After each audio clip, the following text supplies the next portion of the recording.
everyone, and welcome to the Australian Herpetoculture podcast. How you going, buddy? Good, mate. Good. Just you and me today, eh? Yeah, mate. Yeah, just thought we'd do a nice little short one. Well, not short, but just bit of a catch up, bit of a chat, bit of a catch up.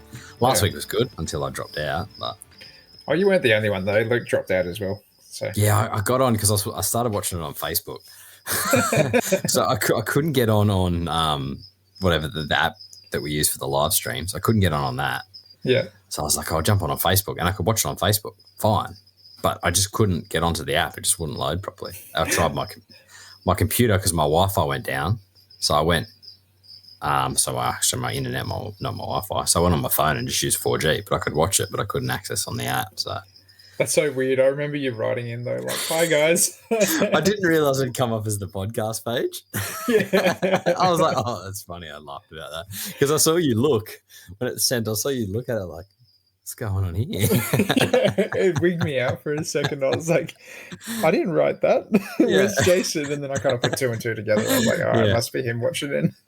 But yeah, I could only listen to like 10-minute blocks, and then my internet would shit out again, and I'd jump back on and just watch it. But it was good. Did you end up listening back to the last part of it? No, I haven't yet. I'll probably do that tomorrow, I'd say. So I caught up on a few other podcasts, obviously, because last week was pretty hectic for me. So yeah, caught up on a rough trot. Yeah, a couple of hospital visits for my daughter. So yeah, but it seems all good now. So it was good. That's fine. Spent a couple of hours at Kellyville Pets just to kill time with my son. So yeah, he loved it. What did he get into the most? The turtle, the albino turtle they got there. Oh yeah, that's a good looking turtle. Yeah, absolutely loved it. And what else? Yeah, that's probably it. I'd say the turtle. He just loved that turtle. Just stood in front of that tank and watched the age. Oh, and obviously the dinosaurs outside and the gorilla. He was obsessed with them. Yeah. So. Oh, that's cool. But yeah, so no, I'll probably listen back to that one. I'd say probably tomorrow. So have a catch up and listen to some of the stories again. No doubt I'll be able to give you all the renditions myself in the car shortly. Yeah. Which we'll get into a little bit later on. Yep. But before we get off the topic of listening back to podcasts, I actually listened to that Geckoda podcast by the NPR network with Eric Nipper and Phil Wolf. And yeah, I really liked the introduction. I'm excited to hear a bit more about that. Yeah, no, it's good. I'm keen to see the episodes coming up in the future because I used to love the old. I don't know. Did you ever listen to Gecko Nation Radio? No, did you ever listen to that one? No. I used to love listening to that one because obviously I'm a gecko nut. So when I heard that they were going to do a gecko podcast, I was pretty stoked about that because I just love hearing about everything geckos. But yeah, I listened to that one today and it was awesome. Yeah. Awesome first episode. So yeah, it's good stuff. I love. I think I'm always going to be a gecko nut through and through. Like I've got my other little quirks and stuff like that, but geckos are one of those things that just keep drawing me back. And I was actually just editing the second episode of the herp trip that we went on, and the Ciliaris kept coming up. Sorry. I feel so rough. But the Ciliaris came up in that. And yeah, just seeing those Ciliaris again, I was just like, there's Luke playing with a Western brown snake, and I'm getting all giddy over a bloody Ciliaris, But, yeah, well, that was like when we were talking about that trip. Like, what do you want to see? What do you want to see? Obviously, Owen Pellies were probably the biggest thing that I would have wanted to see. But you guys were talking about snakes and monitors, but I was just geckos. Anything gecko, I would have just frothed on. And then you found a cave gecko. I was like, and had a good little. Yeah, true. Good little chew. But obviously I've wanted to see some cave geckos and stuff like that, but there's always next time. So yeah, I'll have to send you that or at least show you in a couple of days that the whole video of that playing out, because I haven't edited any of that stuff yet because that's pretty far down the pipeline. But yeah, it was so hilarious. Ricky basically just going, make sure it chews you. They got a good bite on them, don't they, for a gecko? It was pretty impressive. I'm not going to lie. I think I've been nipped pretty hard by an Amier in the past, and that screwed me up pretty good and actually drew some blood because they've got quite a big jaw on them and some decent teeth. But it had a good pinch. And they don't let go. No. That's the fun bit. It's actually funny. It was like the gecko version of a Gilleneye, I think, because it's kind of like roughly the same size and same sort of jaw pressure. So it was pretty impressive. You kind of get to that point where you're like, I'm over this now. Can you please let go? Oh mate, you wait till you see the video. I literally put it down in like on the ground because Ricky's like, I'll put it down on the ground, it'll run away straight away. I put it down on the ground, doesn't go anywhere. He's like tickling it to try to get it to let go. Does not want it. Like it stayed on me for. I probably had it attached to me for I reckon just under 4 minutes or something like that. Yeah. Like it was holding on. And they're a decent sized gecko too. Apparently that one was a pretty decent sized gecko. Like Yeah, as you far sent as me a what they picture. usually That's, say. yeah, Yeah. that was a fair size, that one. So, but yeah, that was. I was just frothing to see geckos, really. So, Yeah. Or do you want to tell everyone what we're doing this weekend? yeah, kind of. It wasn't. I wouldn't say impromptu. It was kind of. We've been talking about it for a while, and then, Todd. I've been talking to Todd about it for a while, but we're just going to go up and try and tick off some KDA and Maritzi, and maybe, depending on how we go, the New South Wales population of white berber, if we can get them. So, Yeah. but I think the Maritzi will be a bit easier, but it's the KDA that'll be the tricky ones, I think. So, I have no idea where we're going. Basically, I'm just coming along for the ride and happy to be a part of it. So, yeah, I'm letting you guys kind of wingman me on this one. So, yeah, obviously my thing, and what I want to do is just tick off all the leaf tails and photograph them. I've noticed Elliot Budd and Joe Mack and that have been going nuts with all the Phalaris lately. Oh, yeah? Oh, man, do you follow those guys on Instagram? Elliot Budd rings a bell. What was the other guy's name? Joe Mack. Joe Mack, is it? Yeah, Joe. I think it's Joe Mack. Hang on, I probably just said his name wrong. He's probably just, yeah, Joe Mack. Yeah, but yeah, Elliot Budd. They've taken off some of the real rare Phalaris and stuff like that. Yeah. But yeah, man, that's another trip I want to try and line up eventually, is to try and find a few of those ones and photograph them. So, well, we just got to do it, right? Like that's it. That's what we got to do, is get out there and have a poke around. And I feel bloody lucky to have been back for one weekend and then gone, yep, I'm off again. Yeah, because I said to Todd, impressed. Yeah, man, I said to Todd, I'm like, I might shoot Luke a message and see if he's keen. He goes, yeah, ask Luke. And I'll show you the message thinking, I've like, if you knocked it back, said I can't make it, I would have just been like, yeah, sweet, man. Like, it is what it is. And you're like, I'll see if I get the time off. And you're like, I've got the time off. I'm like, cool. That was pretty quick turnaround. Yeah, the swag didn't even make it to the garage. Yeah. I pretty much cleaned it out in the spare bedroom up here, and then I've gone, I'll just roll this thing up for another week and then use it. Yeah. Although I packed it yesterday, and this time around I actually thought I might bring a sleeping bag with me. Yeah, definitely this time, yeah. Yeah, because I was like, I didn't even, like Luke told us don't bother last time. Yeah. And we definitely didn't need it whatsoever when you're sweating all night. Yeah, that's and right. This time around I was like, oh, geez, I'm glad I actually packed this thing. But I actually had to express post a headlamp charger for my P-Run 2 or whatever they're called by the Olight. Yeah. Because I don't know what I did with my last charger. Last time I saw it, it was getting out of Luke's car in a haste at the airport. And I remember shoving it in my bag, but I don't know if I opened up my bag somewhere in the airport and it's like buggered off. Out. So I had to spend the dosh yesterday, $30.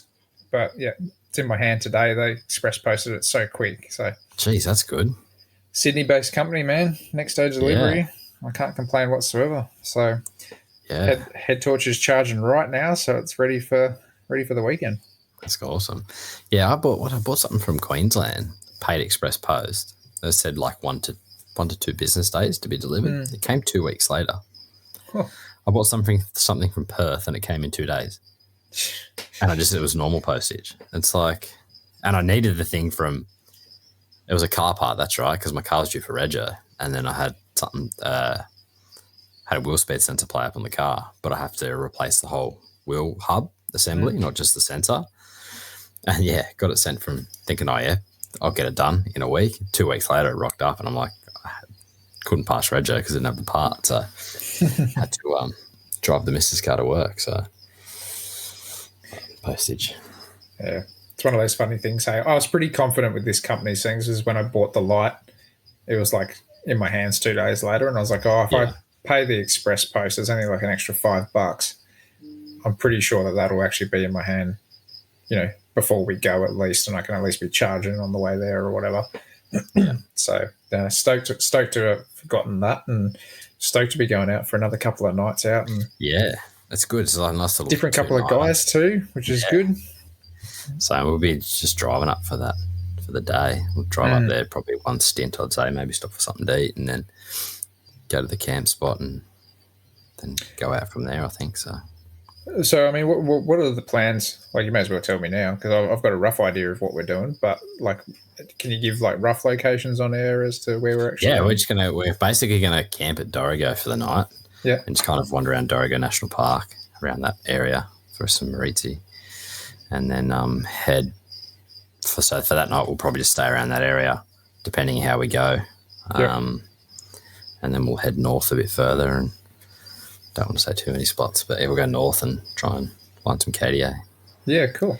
So that'll be the hard ones to find. So we're going to do the KDA on the second night, though, aren't we? Yeah, and then obviously we might be able to, depending on how lucky we get, tick off Waiberber as well.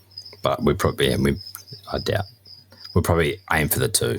Yeah, I'd say in the 2 nights. So depending how long we stay out for as well. Yeah, I mean, we may not find. Yeah, we may not find the KDA as well. That's the other thing. But they're a small population, aren't they? Yeah, pretty small. Yeah, from what everything I've read, they're pretty restricted range. So I think they're like the rarest gecko in New South Wales, apparently, to find. Mate, we found an Owen Pelly. Yeah, I was about to say this. I'm glad you're coming. Hopefully, you bring your luck with you. I didn't find anything. Like the whole trip, I had the worst eyes out of everyone. So yeah, I was there just picking up what everybody else has already seen. So yeah, we'll put that down to Ricky Mac. The whiz kid. Yep. But no, that's exciting. I'm excited to come out again. I'm excited to potentially fly my drone around a couple of times during the day. Yeah, try to get some habitat. Have you been up to Dorrigo before? I can't say I have. It's beautiful up there. I've got family that live up that way. Oh, sick. Yeah, they got like acreage out there, I think, or like property out that way and stuff. Yeah, it's beautiful up there. And that national park's awesome. But yeah, it's filled with leeches. So. Oh, good. So telling me to bring long pants? Yep. Okay. I'll put the stubbies away for this one then. Yeah. long pants and a lighter and some salt. Awesome. I don't know what I signed up for now. Oh well. Half the fun. No, last time I went through a walk through there with my missus, it was like every step you took, you had a new leech on your boot. Really? Jeez, that's horrible. That was during the day too, so. Oh, God. We just went for a bushwalk. Oh. But beautiful forest up there, hey? Rainforest. Oh, I'm keen to see it, regardless. But doesn't matter where you go, there's some sort of annoying bug pestering you. Oh, 100%. But I'm going to have a look at what else is up that area. I'm just focused on flying leaftails, so I haven't really sussed out. It's good. It's good though to have something like that. Like like obviously when we went on our trip, we kind of all had our one thing that we wanted to see, and anything else that you're getting as bycatch is just cream. Yeah, definitely. So it's good to have that focus. And this trip I've got no focus. I'm just coming for the adventure essentially. Yeah. So I think that's almost good too, because everything's going to be new to me regardless, and whatever we see is a win. So it's good to. I think it's going to be good to kind of take a back seat and watch you try to knuckle these things out and just be there for the ride. So I'll flunk and miss both of them or something. Yeah, but you know what? Like you don't know. Like you might get super lucky. You might see 20 of each species. You just don't know unless you're trying. I haven't actually looked at the weather this weekend. Looks pretty good. It's pretty good up there, I think. Oh, sick. But hopefully obviously with all the floods and that have been going on, hopefully I think it's calmed down up that way. But, hopefully it's accessible and everything. But after seeing Elliot Budd's photos of all those Phalaris, man. Yeah. I reckon they're better looking than some of the Sartorius. How dare you? Have you seen some of these other ones? Like just the colours, the purples on them, like. Yeah. No. Like I get you. I like the Sartorius. Yeah, so I do like them too, but yeah, man, I don't know. I'm just keen to get out. Well, we're taking your car up, aren't we? Yeah. Yep. Yeah. Sick. Yeah. Means we could have a little bit more access to certain places if we need it. Yeah. Although it should be pretty easy driving, I'm assuming. I don't know. I think you can pretty much just. I know Todd's been up there before, up at Dorrigo, so he's got a few spots as well. So it's gonna be really hilarious just to listen to you two geek out on leaf tails, where I've just like given all my leaf tails to you and gone, all right, Yeah. I'm done. I've done my duty with these things, and yeah, just take the back seat. I mean, I still love my leaf tails though. They're they freaking are awesome awesome. animals. Yeah. They're just not going to suit this room anymore. This room's Nah. like strictly arid, pretty much. You changed your mind again too, haven't you? After your trip. Man, it was funny because like I bought all these enclosures just before the trip. And I'm like, yes, these are going to be some of the biggest enclosures that I've given some of these species in the past. And like after seeing like those gillons in particular and most of the animals in the trip, I'm just going, shit, no box suffices. Yeah. And it's like it's impossible to do any of this stuff justice. Like, but I'm pretty much just finished another 2 gillons enclosures that are 90 B120 B60 deep centimeters. So they're pretty decent sized boxes.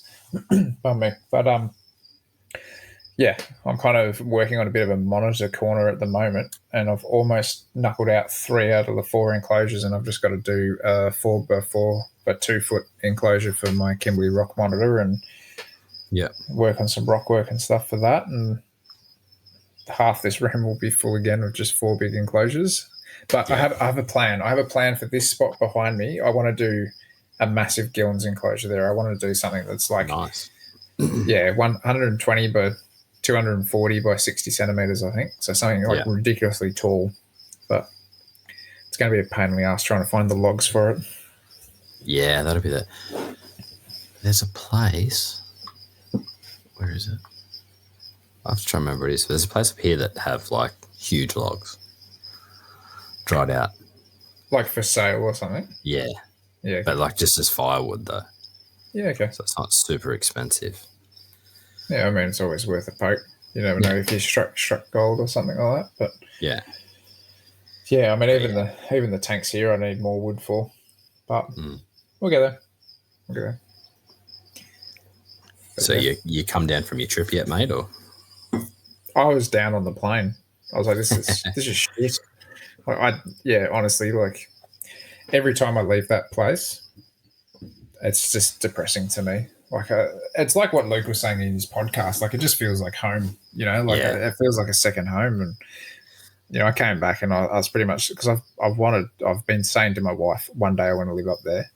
Yeah, and it's just reinvigorated that love for the territory in me. Like it doesn't matter where you go up there, just the landscape's just beautiful. Like albeit like it could be incredibly harsh and stuff, but at the same time, it's just an amazing place. Yeah, I don't know. It's magnetic. That's the one way I can think about it. Is magnetic. Yeah. See, I've never been up there, but I've even though I've never been up to Cairns or anything like that, I'd feel that way about up that area because that's kind of most of the stuff I like is kind of that tropical kind of species. So I'd probably feel that way about. But then the humidity would probably smash me. The same way as where you were too. Yeah, I can live with it. I think my wife won't. Like she'll struggle through a lot of that stuff, and like it will wear thin on you. Like it doesn't matter what it is, it's going to wear thin on you at some point or other. Like I know that last night that we were sleeping at camp, like Tyson had a pretty shitty night's sleep just because the humidity was so intense. I was okay. I didn't really mind it so much. I think I slept like the most I slept on that whole trip. I reckon I got 7 hours sleep that night and didn't really worry about the sweating. But I don't know. I love all that stuff. But I'm still catching up on sleep though. Yeah, it's like that's my wife the last week, but so that's my wife. Whew. But I know what you mean though. But that's the good thing about a swag though. I think you know when you go do those trips and you're in a swag or something like that, you just feel that little bit closer to nature as well. Yeah. Oh, 100%. I loved being able to just watch the stars through the mozzie net and stuff on it. Yeah. Like, man, going to sleep looking at that, like, I'm a side sleeper or a stomach sleeper. I fucking hate sleeping on my stomach, but it's just the way I've always been. Yeah. But like I'd force myself to lie there for like 10 minutes and just get a bit drowsy or whatever, just watching the stars because I'm just like, I don't get this opportunity all the time. Like I've got to soak every minute of this in. But yeah, I'm looking forward to getting back in the swag. I actually found it quite comfortable. Yeah. I didn't mind it so bad. I got used to the inflatable pillow though. That was something that was a bit new to me. I think I overinflated it the first couple of days and crooked my neck. So, that's all You right. could take a pillow this time, mate. There's room in the car, so. Yeah, that's all right. I'm taking the inflatable anyway. I'm not going to ruin a pillow. You just got to let a bit more air out of them. Yeah, but mine's still in the box. I didn't get to take mine, so. Yeah, your pillow. Yep. Yeah. It's all right. We got this weekend for it. I was actually surprised that I got the time off. I was surprised I got the time off, and I was surprised that my wife came around to being okay with me going again. Yeah. So when I asked, I was like, "Oh, you probably get the no," but then you got the yes. I was like, "Oh, he's coming, sweet." That's all right. I've got a few reasons to get a few things under the belt, sooner rather than later. So yeah, exactly. It's just one of those things. I was like, look, you don't have to look after the reptiles this time. We're going for 2 nights. I'll make sure everything's done. You don't have to touch anything. So I think that's the good thing too. It's only a short one. It's not like a whole week. It's only just 2 nights. So yeah, but it was funny because when we were in, I can't remember what time it was, but when we were in the Barclay homestead and I had a bit of Wi-Fi, I had this notification from the camera in this room to say that there's been movement detected. So I logged in here and all I can see is my wife walking around, like kind of a little bit half confused, but she's like dishing out crickets to things and stuff. I was like, I might just give her a bell and see if she's okay. I've got the opportunity to do it. And she's like, no, I'm doing okay with everything. I found this one enclosure. You didn't write any instructions on that. And I'm like, oh, shit. Which one is it? And I didn't write any instructions on. Is that the gold stuff I can see behind on the glass? Oh yeah. I used paint textures on everything just to kind of write down, 3 geckos, 10 small crickets every Tuesday and Friday night, and mist with water or whatever. Something simple, just so she could, smash it out. But yeah, I didn't write on the beaded geckos. So she's like, "What do I feed them?" I was like, "Oh, lucky I've got you on the phone now." Yeah. Otherwise, those little buggers would have gone a week without food. Yeah. Although she did manage to forget to feed my Kimberley rock monitor and my old original pair of Gillens for the week. So that'll be fine. They just would have got a bit extra on there. They were fine. As soon as I got home, I was like, "Oh, did you feed these guys at all?" Because they're like at the glass, like, "Give me some food." She's like, "Oh shit, I forgot them." And I was like, "That's all right. Just whack 50 crickets in there and let them go ham." I'm still struggling to get. I've been going obviously because I made a few trips to Killerville Pets. I've just been buying those value packs. Oh, the bigger ones, yeah. The bigger ones, these ones. But, they're good containers, those. I like those containers. But I'm still bulk crickets are still a pain at the moment. Yeah. Yeah, so, I'm pretty lucky that Pisces is back up to normal. So yeah. But I managed to get some off my local supplier. So I should pick them up hopefully the next day or 2, I think. So we could give everything a good feed again. But instead of buying small boxes everywhere. It's pain, man. It's pain buying that many small stuff, hey? Yeah, definitely. So then I've got the hatchy Boyds as well. So I've got to try and buy the real small crickets. And how are yours doing? Yeah, good. Yeah, smashing crickets. I don't see mine eat whatsoever, but there's always little turds left in the enclosure. Yeah, no, I've seen. I don't know if it's the same one I've seen eat all the time. Like you drop crickets and he'll just start eating straight away. Yeah. But I mean, they've grown. So, I think one might be starting to sulk a little bit. It was on the ground today, so. But as soon as I put my hand in, it just jumped up and ran up the wall. I'm like, oh, maybe you're just laying down. Yeah, every time I look at mine, it's in a completely different position. Yeah, these guys are too. It freaks me out because I'm just like, where the hell? Like, and it's so hard to find. That's the worst part is they just blend in with leaf litter and branches and stuff so well. It's just impossible.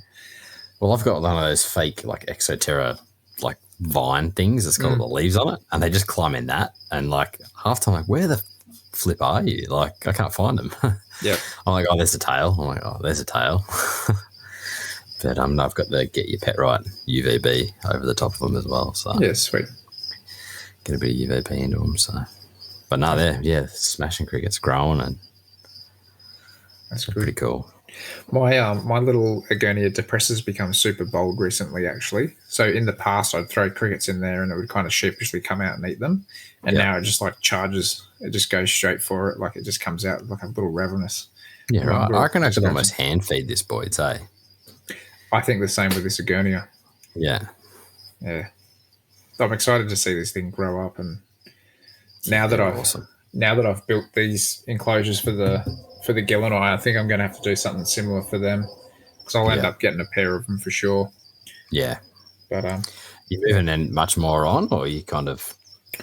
I've still got my jungle carpet to move on. I've still got those Castle Nally hatchies to move on.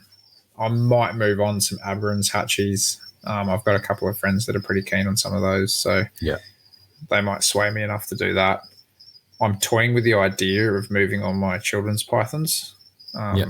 As much as I love them, that's essentially another tank that I could have for some raise up gillons or something like that. So you know, that's just one of those things. I don't know. Like I was kind of in two minds. Hey, like this trip kind of like blew my mind a bit. I was kind of almost considering just getting rid of like all the exoterras and just doing just bigger enclosures and way less animals. But I'm still toying with that as an idea. I don't want to rush into anything too quick because you know, a lot of this stuff's going to be hard to get back if I do move on. Yeah. But considering what I had, I mean, I've definitely got a lot less, and I don't need to buy as many bugs, which is good. And that's always good, isn't it? Yeah. And my roach colony's starting to kind of bounce back to somewhat normal too. So I'm keen to actually start hooking into that and being able to use a lot of that rather than just feeding lots of crickets and other things. Yeah, I'm going to start a roach colony. It's good, man. It's good. Like when one's cranking and they're doing well, they're good. And that link that I sent you to Verana Bay on YouTube is his description of how to breed wood roaches, and it can be used for dubias and stuff like that as well. He's got the thing down to a T. I've never seen as good a video as that, especially for woodies. Yeah, I really like that one. But yeah, I'm hoping to. I mean, I'd like to have it self-sustainable where I don't actually have to feed crickets so much. Yeah, but I also don't like the idea of having to put on a bloody mask every day. So yeah, they are a bit of a pain to feed. Woodies. They are. One thing I did find that, especially for like small goannas and stuff like that, I mean, obviously it's different with geckos, especially if the geckos aren't tongue feeding, is I did find these shallow dishes from like a $2 shop, and they were kind of like shallow, but they kind of had like a lip that came up and cupped over.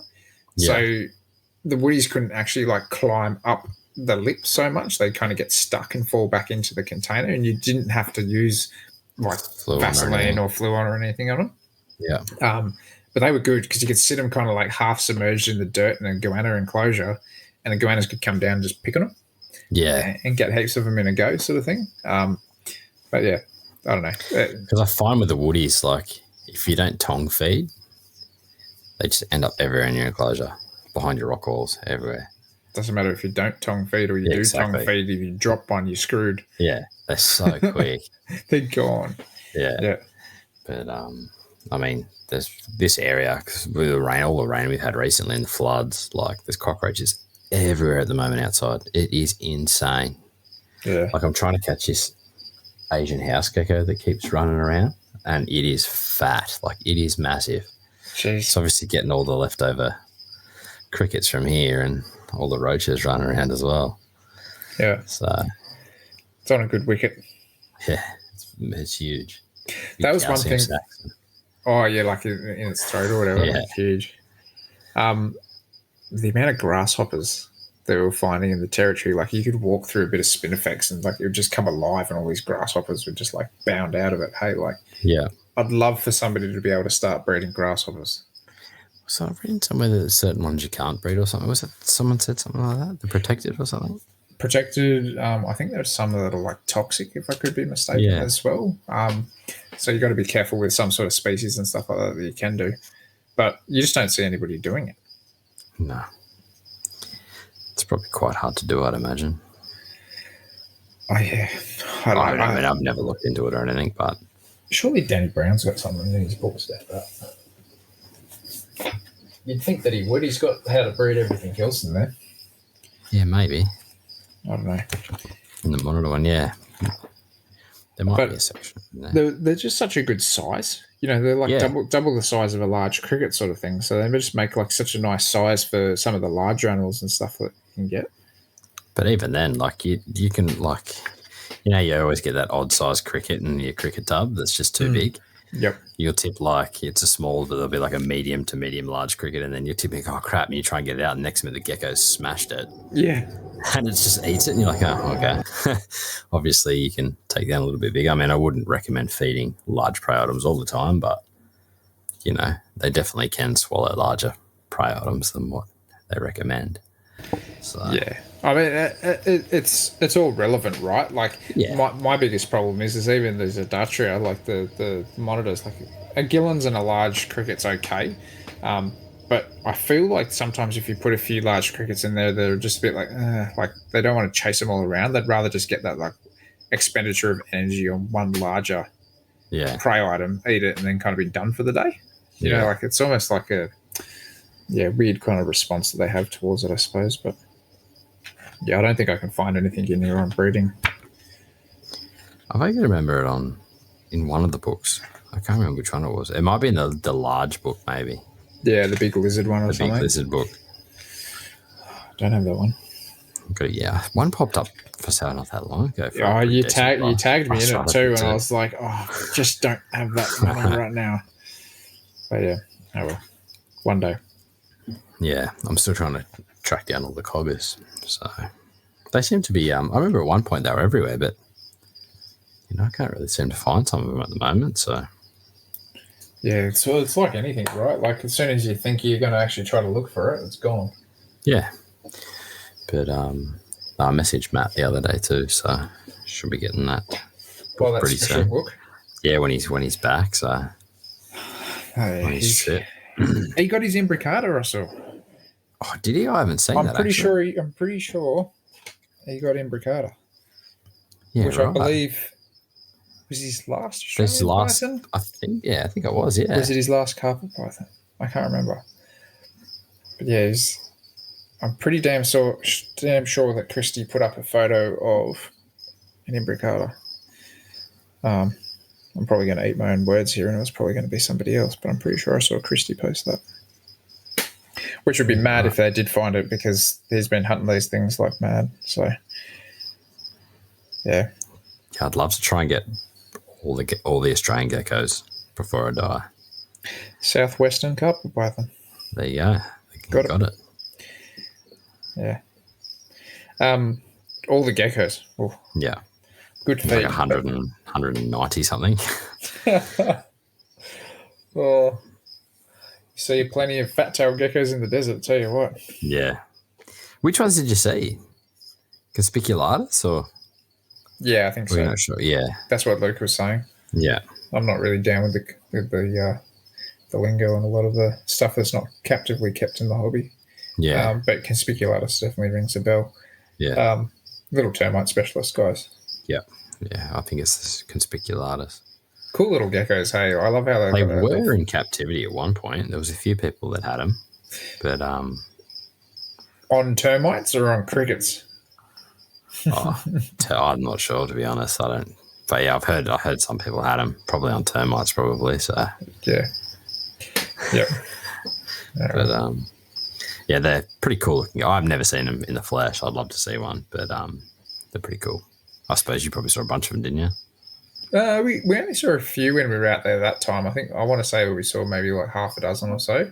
Yeah. But when I was out last year, I saw stacks. Like I probably saw at least a dozen of them. Yeah. Yeah. How many geckos did you come across on your trip? You got the cave geckos. So we got one cave gecko, one Jamata. I want to say it was 4 Ciliaris. Yeah. And then probably about half a dozen of the fat tails. We also got a binose gecko. Yeah. I got a Datella when we were looking at the bridges. I found a Datella on the bridge. Yeah. Luke reckons he saw a Mamarata. And I think there's like a Gyra or something as well when we were down in Barclay. Something weird that we got that we were kind of all just like, deliriously tired and gone, gecko, cool, and then put it back. So, Yeah. yeah, a few species. There's Yeah. quite a few numbers. Like there was at least, I want to say that we at least saw 20 geckos or thereabouts, Yeah. give or take. Yeah. Nice. Yeah, I Yeah. I was think that's, almost as many stimmies as that. yeah. You come across heaps of them, didn't you? Yeah. Oh, but you got the Pelly, so kind of top two. Then you got your Gillens too. So Yeah, that was my favorite. you would have been ready to give up after the Gillens, wouldn't you? Oh, look, like it was never on the cards. Yeah. Oh, 100% it wasn't, because that wasn't like we weren't planning on going down there. Not at all. And that was No. the thing. I was just kind of like, jokishly saying around to Luke, like, hey, we could make this a longer trip. We could go down to Alice and stuff and poke around for those Gillens that you found down that way. And he found a location that was a little bit closer to the top end. So, Yeah. but yeah, that cyclone, perfect storm, man. Perfect storm. Yeah. So, worked out for everybody to be able to. I still wig out that I saw the Gillens. Like I've been trying to edit, or I was sending one of my mates. I was sending Josh Thompson actually. Yeah. A bunch of just the little clips that I took from that, and he was like, "Oh, that's just unreal," to be able to see it all kind of thing. And I'm like, well, I don't have an edited version of this whatsoever, so what you're getting is what you're getting. Yeah. But yeah, it was pretty unreal to be there. But it weirded me out. Like the habitat weirded me out because it was so wasn't green. What you read, like what you'd read they lived in, kind of thing. Yeah, and it was just like a little gum tree forest. Like there was a lot of dead wood. There was a lot of cracked wood. There was a lot of hollows and stuff like that everywhere. But there was a lot of gum trees that were like still well and truly good gum trees that just had like little kind of hollows and stuff that just were like a dead branch off them that I think that they were using. So, but yeah, it was a very odd spot. But yeah, building these new enclosures has been a bit of fun because I took a whole bunch of habitat photos essentially from up there and I got them all printed out and sticking them to the back of the enclosures and stuff now. So yeah, I'm pretty bloody stoked for that, to be honest. But, yeah, no, come out, we're good. Are you going to do that for all your Gillens now instead of rock backgrounds? Are you going to do rock backgrounds still, or you? I think for the bigger stuff, I'm going to do the printouts, to be honest, because there's no giant rocks behind all these trees that we were in the bush. So worst case, I'll put a few extra branches in there or something to give them more usable space. But smaller enclosures like the exoterras and stuff, I don't mind doing the rock backgrounds in those, just because then that does make a smaller tank more usable. Yeah. But yeah, for I don't know, there's something about looking at this, like in particular the one that I've finished now and having that, I've got 1 Gillens in there. Just looking at it, it's just like I was there. Like I remember taking that photo. I was in the environment, and then I've blown it up and put it in the back wall of the enclosure, and now I've got my own lizard in there, and I'm going, this just looks really good. It's like remembered, yeah. It's very sentimental, very very sentimental. Yeah, it's worth paying out the arse for all these prints. They're not cheap, are they? No, but that's all right. It's worthwhile. I was mixing up some substrate for the Tristis one today, actually, so just waiting on a few things to finish curing there, and then I'll add them in, which they're going from like a 60 by 60 centimeter enclosure into a 120 by 120 by 60 centimeter enclosure. So yeah, plenty of room for them soon. I mean, I'll probably feel that way if I see some green tree pythons and chameleon geckos. I think the way you felt about your Gillens. It was a game changer, man. Like being able to let that lizard go. Like I know I talked about this last week, but like being able to let that lizard go and watch it just climb like well above my head. I'm like, that's just, we're not doing it. We're not doing them justice, that particular species justice. I think there's a lot of species that can get away with smaller environments because they're a bit more sedentary and things. I'd say the majority of them do, though. Yeah, but like, I mean, you know what monitors are like. Like they just use everything and anything. They're non-stop. So, yeah, I don't know. It changed my mind on a few things, that's for sure. Yeah, no, I think I've got to get up to the tip to try and see some green tree pythons, because obviously they're pretty much what got me into reptiles to start with. So but they're the same thing again. Like you could be giving them a floor to ceiling enclosure, and that's all good. But in the wild, they might be going 5 meters, 6 meters, 7 meters up into a tree or more. Yeah, and obviously you're not going to be able to provide that. No. But you can always do better than a 4x2x2 box. Yeah, definitely. You can, yeah. But I mean, at the same time, like, people, you want to keep a little bit more things as well. So you kind of have to find that size that works, that's still good for everything. Like, I mean, if you could give everything, a 6 foot tall enclosure, you would. Yeah, but 100%. You just, not everyone's got a zoo, unfortunately. I think at the end of the day, too. No. I'm not spruiking that everybody has to have a zoo or has to have just 3 animals in massive enclosures by any means. But I'm just saying, like, if you happen to be in that stage of life where I'm kind of finding myself at the moment, where I'm like a little bit less collector-itis-y with my animals, and I want to just try to challenge myself to do bigger and more advanced things, or just trying a few different things. I think I'm in that stage where I can kind of muck around with that a bit. But I like. I mean, I've kept a green tree python in a 4x2x2, and she bred and she did everything that she meant to do. She's happy as Larry. Yeah. But I'd like to go, hey, what's the next step? What can I do that little bit extra just to improve? And that might just be making it a 4x4 box and giving them a chance to actually hang off a branch properly rather than 30 centimeters into dirt, so little steps. Yeah, no, this is all going to change behind me soon too. So I'm working on that whole wall. Pretty much, yeah, it will be. Oh, I'm not going to see the frogs climbing around behind you. Yeah, they'll be just kind of where the bookshop is, I think. So okay. But this is all gonna. I've got some wheels in motion, so that's good. That's exciting. Yeah. So hopefully that comes pretty soon. So that'll be good. Enough said on that. I think at the moment. Yeah. Yeah.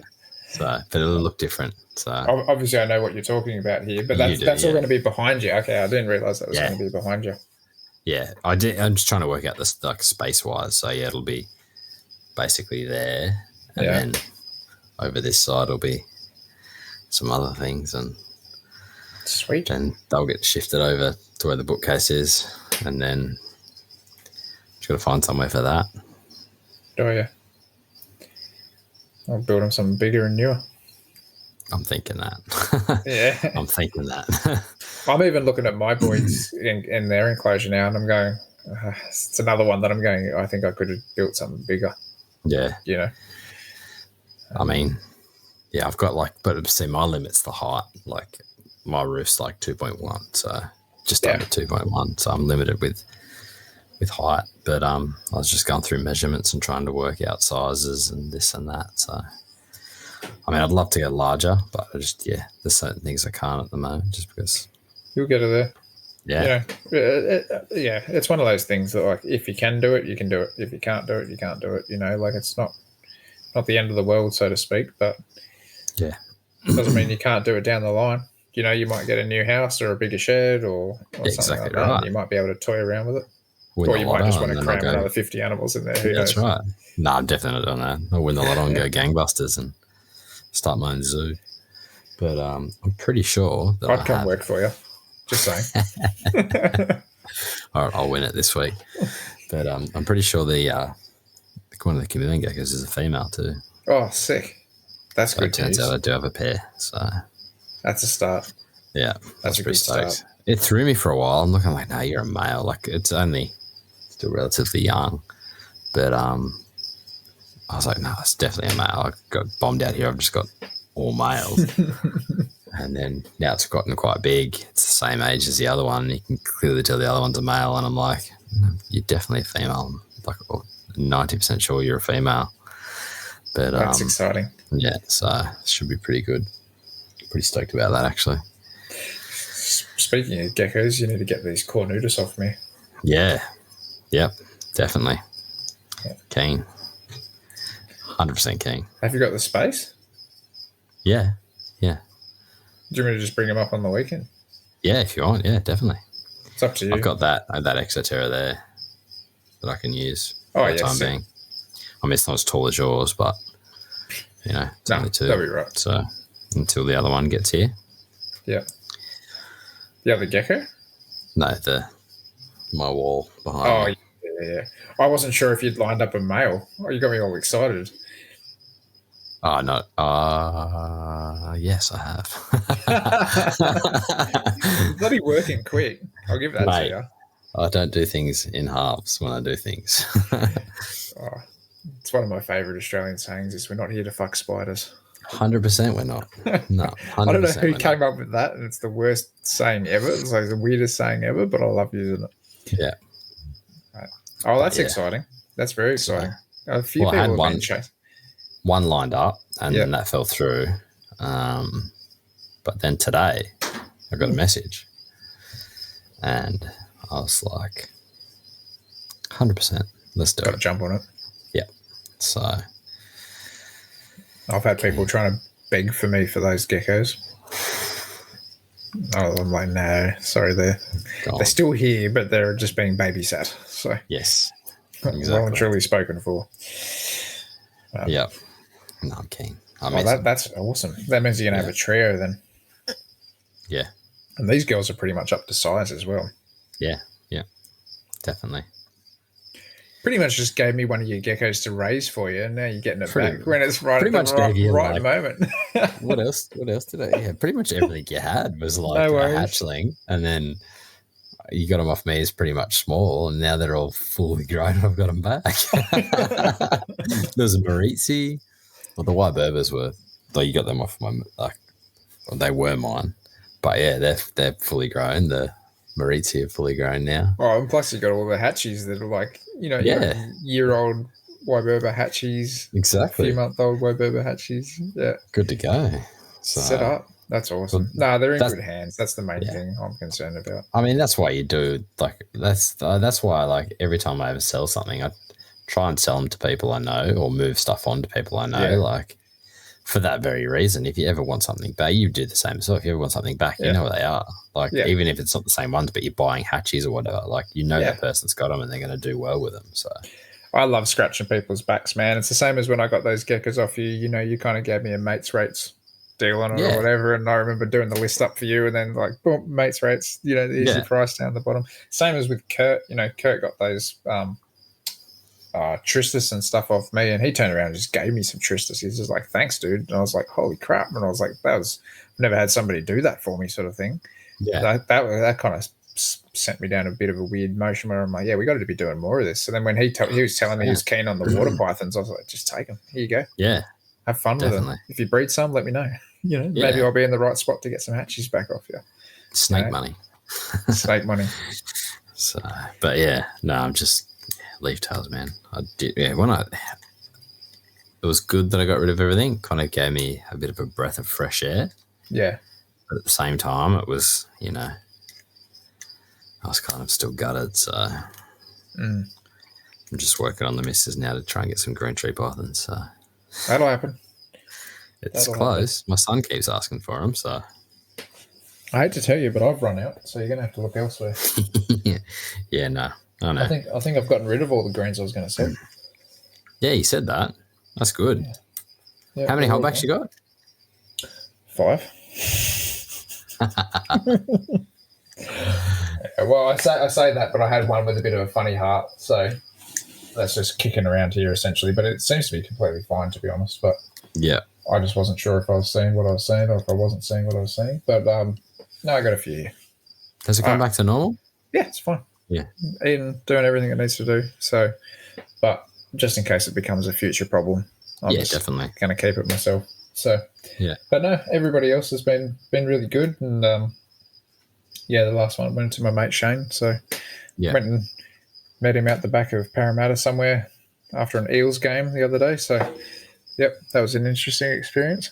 But yeah, no, it was good to see him and have a chat too, because he's a keen herpo. So yeah, he was shaking my hand and just about praising me for the OP, and I'm like, oh, don't do that, man. Like I was in the right place at the right time and stumbled on that thing. I didn't try, like, yeah.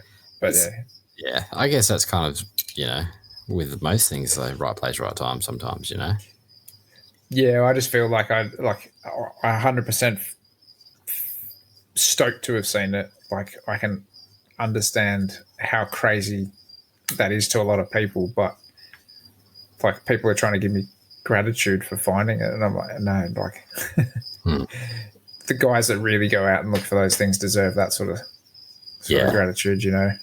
But yeah, it's good to see a lot more people coming across them now. So it just kind of goes to show that, you know, the numbers, there's quite a few numbers out there, which is good.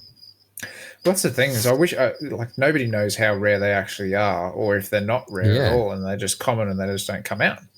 Yeah. You know, which is completely likely. Like there's a lot of reptile species like that.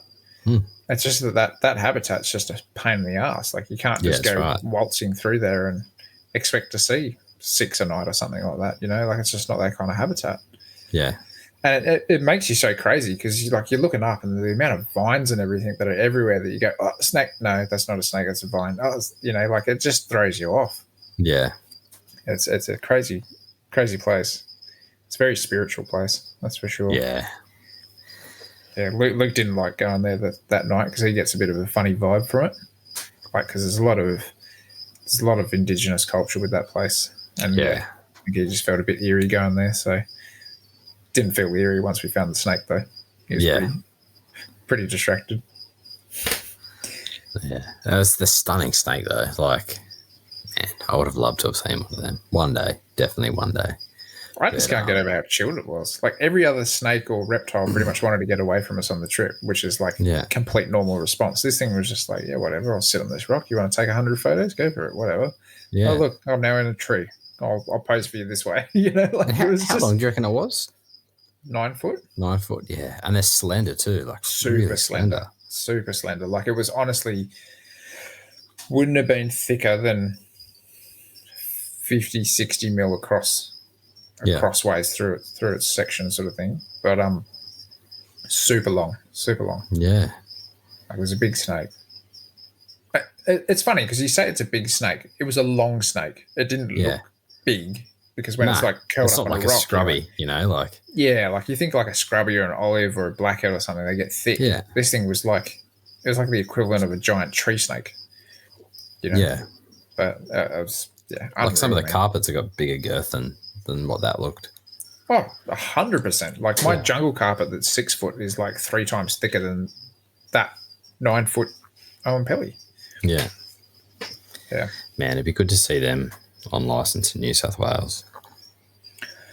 It'd be good to see a lot of things on license in New South Wales. Those in particular, yes, but there's a lot of shit out there that needs to be put on New South Wales license. Yeah, definitely. Yeah, once the licensing department get their own head out of their asses and get their stuff into gear, but you know, anyway.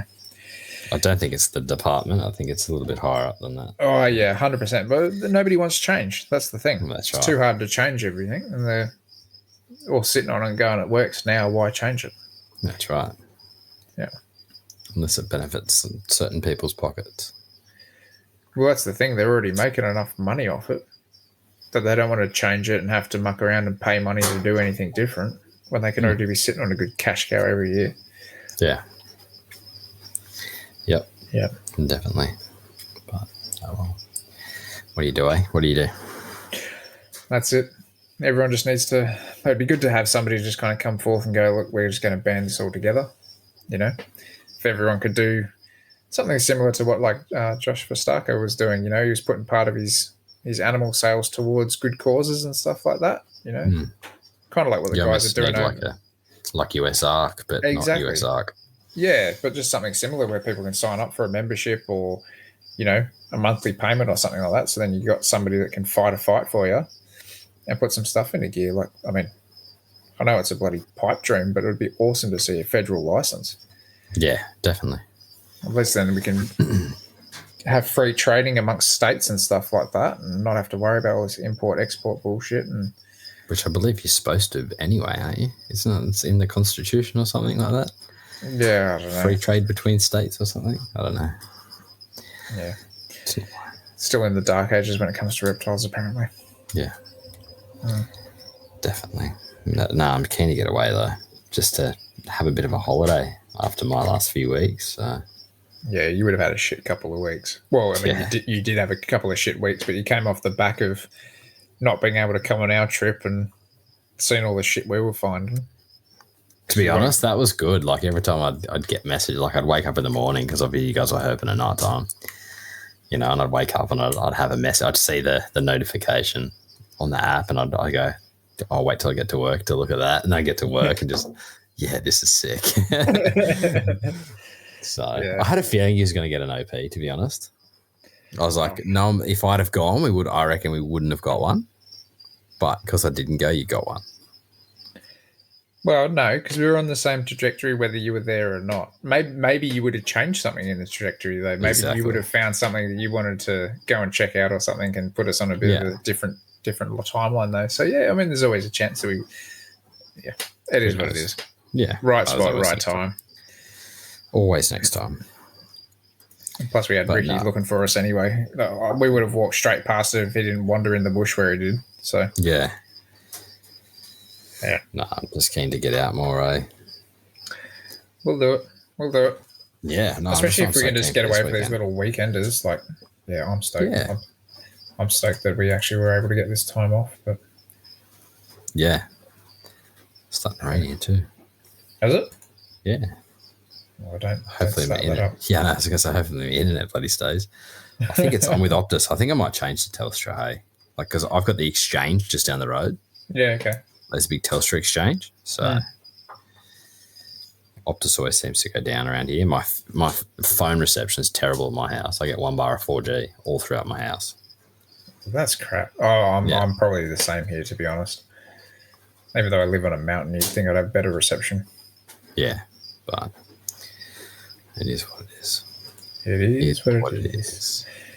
Can I out you about those other critters? The roughies. It's only been 3 fucking months. I know. It's like every week I'm me soon. I'm like, come on, does your wife know about them yet? No. I figured she wasn't listening an hour into this podcast, no matter what she was doing. Listen anyway. But smart girl. Yeah, she doesn't listen. She listens to me talk enough. She's, doesn't want to listen to your grand plans of all the money you want to spend. Yeah. Yeah. But no, at the end of the day, it is what it is. Yeah. Oh, that's sick though, man. I'm glad that you got some. Yeah. But no, they'll be behind me soon. So wicked. Yeah, get them all set up and got a nice viv plan for them. Yeah, it's pretty much built. I think it's been built for a while. It's just got to get finished off. It's just got to get some doors put on it, and obviously the person building it, when they're ready to do their thing, they'll post about some stuff. But they had some pretty big things going on themselves. So yeah, but yeah, keen. Oh, sick. Just keen to have everything finished. That's what I'm keen for. I'm keen to come and see your place this weekend. Even if it's just briefly or whatever. Like, I'm keen to just be able to stick my head in quickly and go, this is the room. The small room. Well, yeah, but like, it's no different to when you came here for the first time. You kind of get a gauge for the place, and you kind of understand, okay, this is what you're working with or whatever. Like, it gives you an idea. That's right. I only see this little segment of your face and a few enclosures behind you every week. Yeah, I feel sorry for you seeing my face, but anyway. Well, it's very shiny. I'll give you that. Might get one of those front lights that just light my face up on the top of my head. Yeah. Like you've got. I've got it on a good setting, so it makes it look like I'm tanned. Yeah, it does actually. So I muck around with it. It gets that weird white. See, I don't look tanned, but I'm actually tanned. yeah, it's very different. Well, extra tan now. Yeah. But yeah, no, it's always good to have a good light there. Yeah. But I want to do something like that so I don't have this all the lights on in here, so it doesn't disturb everything too much. It doesn't disturb the frogs, they go nuts, as you can see. But but yeah, definitely the chameleon gecko is not a fan of it. So at least you're only doing it 1 day a week. Yeah, probably that's not right. in there every night. Around, so I usually come down here anyway and just use my phone torch when I'm in here, just to try not to disturb, especially because it's good to see the chameleon geckos out and about. You don't crack out the LED lenser? I do sometimes. I have. definitely have. Herping in your room while you're feeding out cricket? Definitely. It just depends where it is. If my son's picked it up and moved it, I don't. But if it's sitting on my table or something, I definitely do.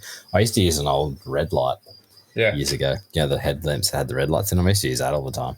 Yeah, I love doing that because it doesn't seem to disturb them as much. Like, I know they still probably see it, but...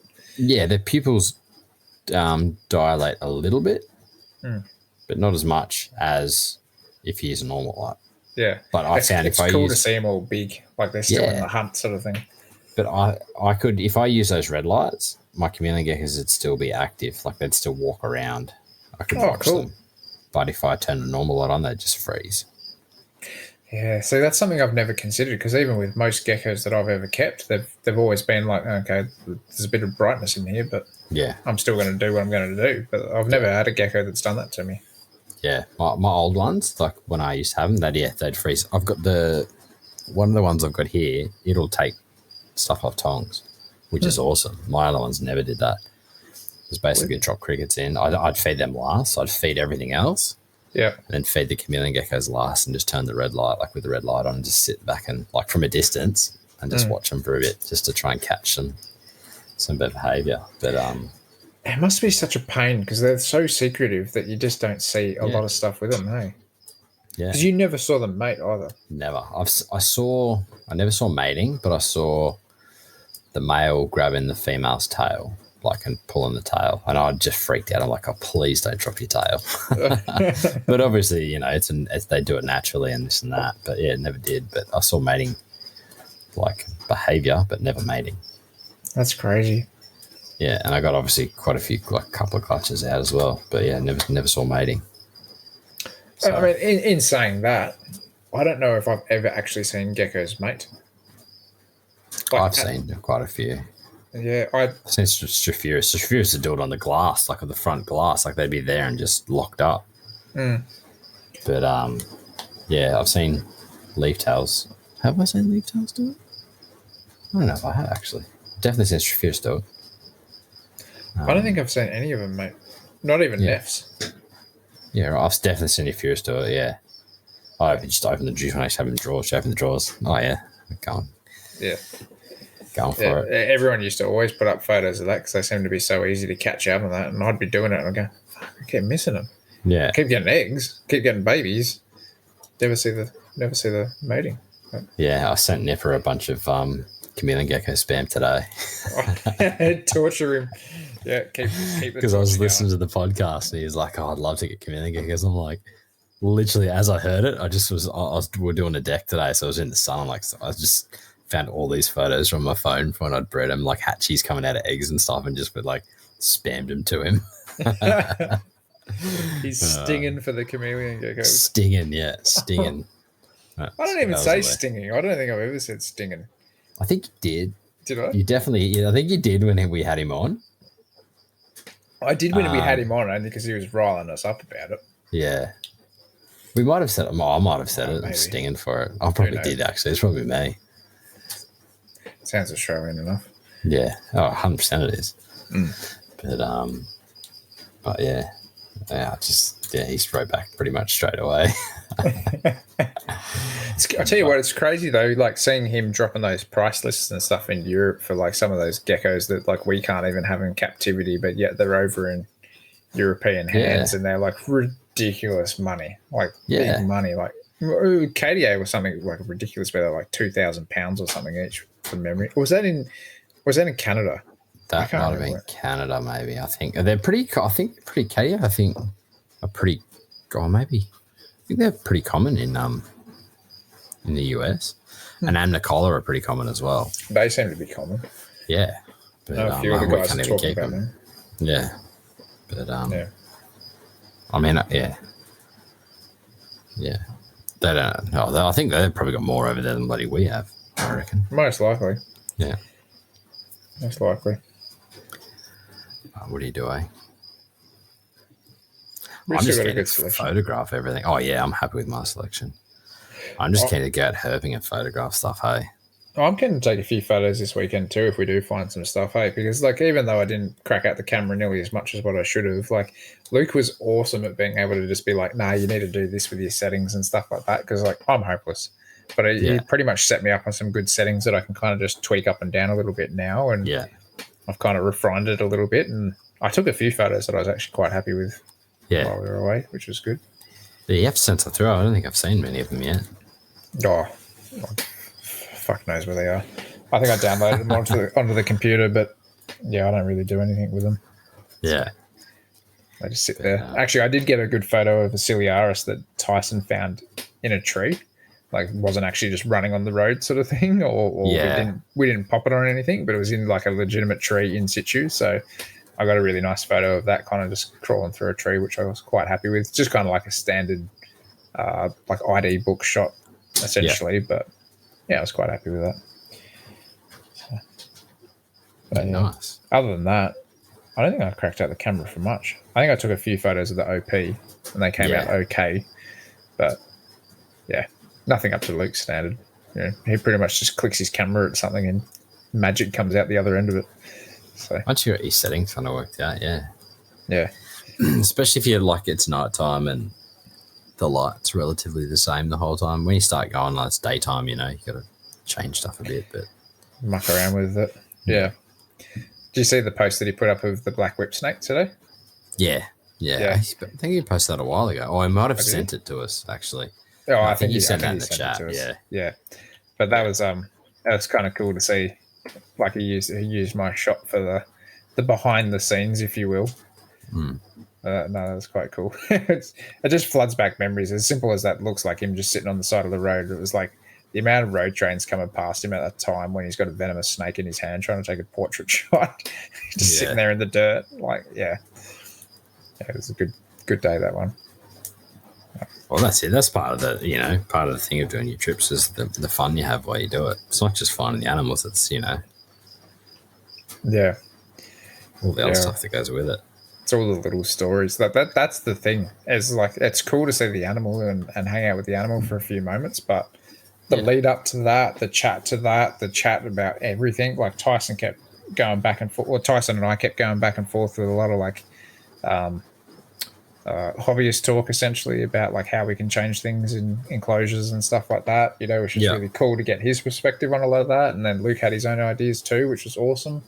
But no, it was just, it's all the little stuff. It's all the little stories and that, which, I mean, there's a lot of little stories and stuff that I won't even talk about publicly, and that just about crazy shit that happened along the way, essentially. So, no doubt you'll hear about those anyway. So you didn't really have a chance to hang around last week because you dropped out. Nah, I know. I was keen to have a chat, but internet had other opinions. So no, seems to be going strong tonight, though.